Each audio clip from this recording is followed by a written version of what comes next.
What are you smiling about? My credit card just got stolen. And you're happy about that? Well, yeah. I mean, so far he's spent less money than my wife does every week.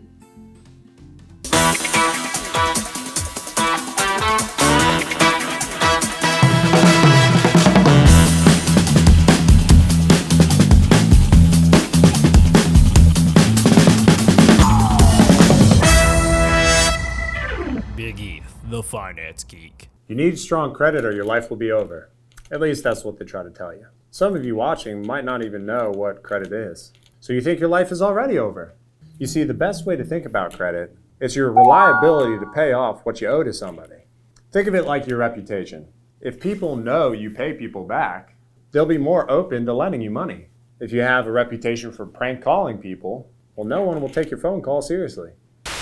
Hello, 911. What's your emergency? You gotta help me.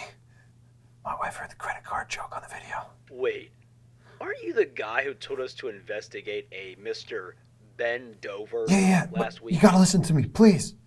Hello? So credit, where did it come from? So the idea of credit actually has been around since ancient history. There are signs all the way back to 3500 BC that there was credit being used. People had credit before they had rights. It has been around in different versions for a very long time. Our version of credit has been around only recently. You see, in the early 1800s, the first credit bureau was created. The credit bureau is an organization that keeps a record of how reliable a person is at paying back a loan. They basically oversee credit.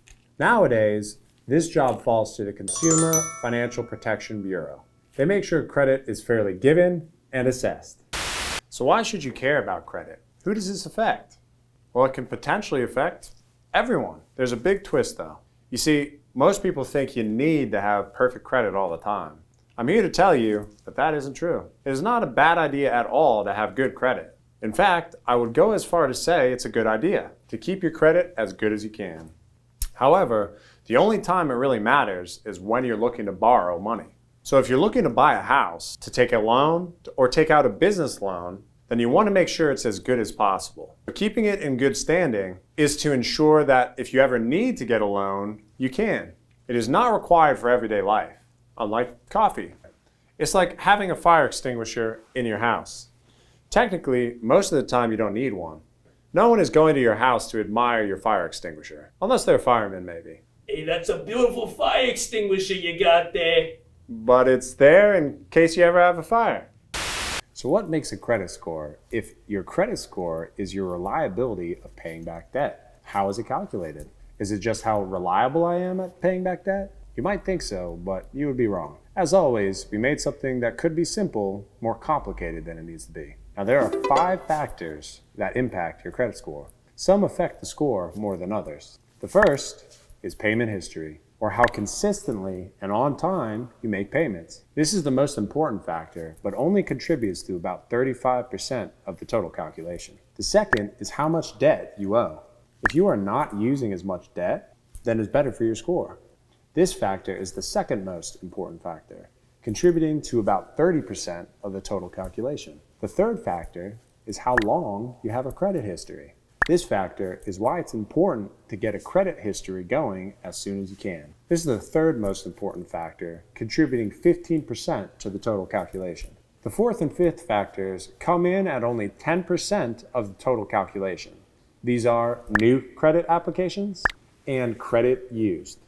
With new credit applications, the more new loans you applied for, the more it affects your credit. The good news is this one recovers quickly, but affects things in the short term. As for credit used, it's more beneficial than not to have multiple types of credit, like different loans and different credit cards. So there are a lot of factors to keep in mind. But the easiest thing to think about is if you are looking to get a loan in the next few years, to keep an eye on these factors. Otherwise, they're not as important.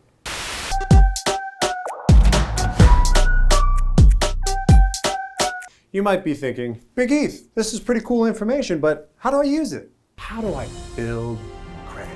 Well, here I am, going to teach you one of the best tips I have to build credit and to do it pretty fast. Step 1, figure out why you need good credit.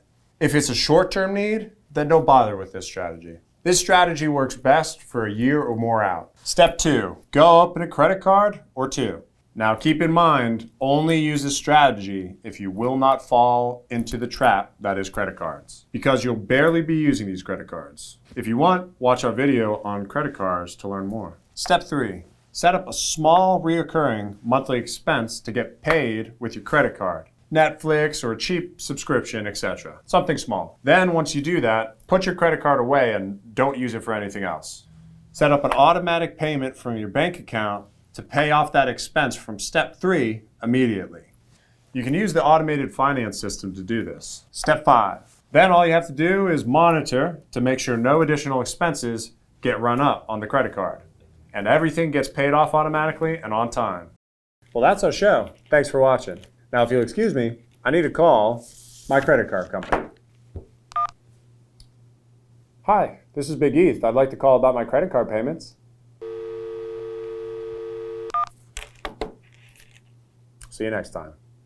That's our show. Thanks for watching.